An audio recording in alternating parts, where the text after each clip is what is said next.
بسم اللہ الرحمن الرحیم نحمدہ و نصلی علی رسولہ الکریم اما بعد۔ جمعیت علماء مدنی روڈ 15 اگست یوم آزادی کے تعلق سے آج دفتر میں ایک میٹنگ رکھی گئی تھی، جس میں ایجنڈے میں 2 بات شامل تھی۔ پہلا عنوان تھا یاد محبان وطن کے عنوان سے جمعیت علماء ہر سال 15 اگست کو ایک پروگرام رکھتی ہے، جس میں ملک کی آزادی کے لیے جو قربانیاں ہمارے اکابرین اور بزرگوں نے اور مسلمانوں نے دی ہے، اسے اجاگر کرنے کے لیے پروگرام کیے جاتے۔ بی جے پی کی جب حکومت بنی تھی اور 2013 یا 14 میں واجپئی نے 2003 یا 4 میں واجپئی نے لال قلعے کی فصیل سے 15 اگست کی تقریب میں مجاہدین آزادی خاص طور پر مسلمانوں کو نظر انداز کیا تھا۔ حضرت مولانا سید اسد مدنی نور اللہ مرقدہ نے تمام یونٹوں کو، جو جمعیت علماء کی یونٹیں ہیں، اس بات کا پابند کیا تھا کہ یوم آزادی کے عنوان سے ہر سال 15 اگست کے موقع پر پروگرام لیا جائے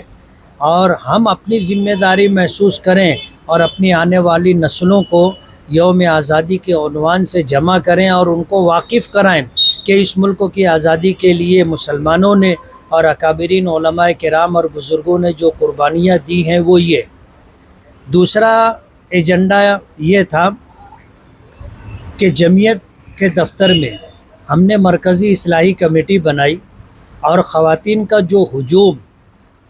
کورٹ میں ہوتا تھا اور برقع پوش خواتین جس طرح وہاں نظر آتی تھی اور مسلمانوں کی جس طرح جگ ہسائی ہوتی تھی، وہ ختم ہو، اس کے لیے مرکزی اصلاحی کمیٹی تشکیل دی گئی اور جمعیت دفتر کے اندر الحمدللہ مرکزی اصلاحی کمیٹی اپنے وجود سے آج تک جو کام کر رہی ہے، کئی 100 مسائل لوگوں کے حل کیے گئے۔ اور آج ہم نے یہ فیصلہ لیا ہے کہ جو 6 حلقہ وار ہماری جماعت کی تنظیمیں ہیں، اپنے اپنے حلقوں کے اندر اصلاحی کمیٹی بنائیں اور ہر مسئلہ مرکزی اصلاحی کمیٹی تک نہ آئے، اپنے اپنے حلقوں میں مسائل کو حل کرنے کی کوشش کریں۔ اگر مسائل وہاں آپ سے حل نہیں ہوتے ہیں تو اسے مرکزی اصلاحی کمیٹی میں بھیجیں۔ دوسری جو اہم بات ہے وہ یہ کہ مالیگاؤں میں بنگلہ دیشی اور روہنگیائی لوگوں کی ایک بڑی تعداد بسی ہوئی ہے، ایسا الزام مالیگاؤں پر لگایا گیا تھا اور اس الزام کا جو پس منظر تھا کہ 2019 کے اسمبلی الیکشن کے موقع پر باقاعدہ جلسوں میں یہ بات کہی گئی تھی کہ ہم یہاں 10,000 روہنگیائی مسلمانوں کو بسائیں گے۔ مالیگاؤں کریٹ سومیا، نتیش رانے جیسے لوگ آئے تو یہاں آنے کے بعد انہوں نے یہ مدعا بھی اٹھایا اور یہ الزام لگایا کہ مالیگاؤں میں 10,000 بنگلہ دیشی اور روہنگیائی بستے ہیں، اس لیے ان کو یہاں تلاش کیا جائے اور نکالا جائے۔ اور یہ مطالبہ انہوں نے ہوم منسٹر سے کیا تو مہاراشٹر کے ہوم منسٹر نے SIT تشکیل دی اور جس کی وجہ سے مالیگاؤں والوں پر یہ مصیبت آئی کہ یہاں کوئی روہنگیائی یا بنگلہ دیشی تو انہیں ملا نہیں، لیکن جنم داخلے کی انکوائری کے عنوان سے چھوٹی موٹی جو کوتاہیاں تھیں اس کو لے کر کے کافی لوگوں پر مقدمات درج کیے گئے، FIR ہوئی۔ لیکن بدقسمتی کا یہ کہ جمعیت علماء جو پورے ملک میں مظلومین کا مقدمہ لڑتی ہے، FIR جن لوگوں پر ہوئی کسی نے بھی جمعیت سے رابطہ نہیں کیا، اس لیے جمعیت جو ہے ان کی ضمانت کے لیے، ان کا کیس لڑنے کے لیے چاہنے کے باوجود بھی آگے نہیں آ سکی۔ آج یہ فیصلہ ہوا کہ پریس نوٹ کے ذریعے اور سوشل میڈیا کے ذریعے لوگوں کے درمیان یہ بات رکھی جائے کہ جن لوگوں پر FIR ہوا ہے اور جو لوگ گرفتار کیے گئے ہیں وہ اگر جمعیت کی مدد چاہتے ہیں تو جمعیت سے رابطہ کریں، جمعیت ان کا مقدمہ لڑنے کے لیے تیار ہے۔ دوسری اہم بات یہ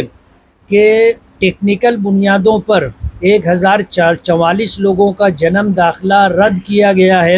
اس سلسلے میں لوگ پریشان ہیں، ان کو بار بار نوٹس دی گئی اور ان کو جو ہے SIT کے دفتر میں بلا کر کے انہیں ہراساں اور پریشان کیا گیا۔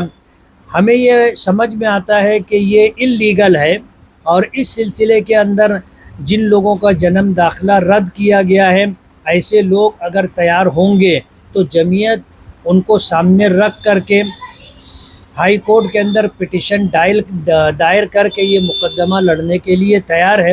اس لیے میری ان لوگوں سے گزارش ہے جو ہمت اور حوصلہ رکھتے ہوں، اور وہ لوگ اپنا جنم داخلہ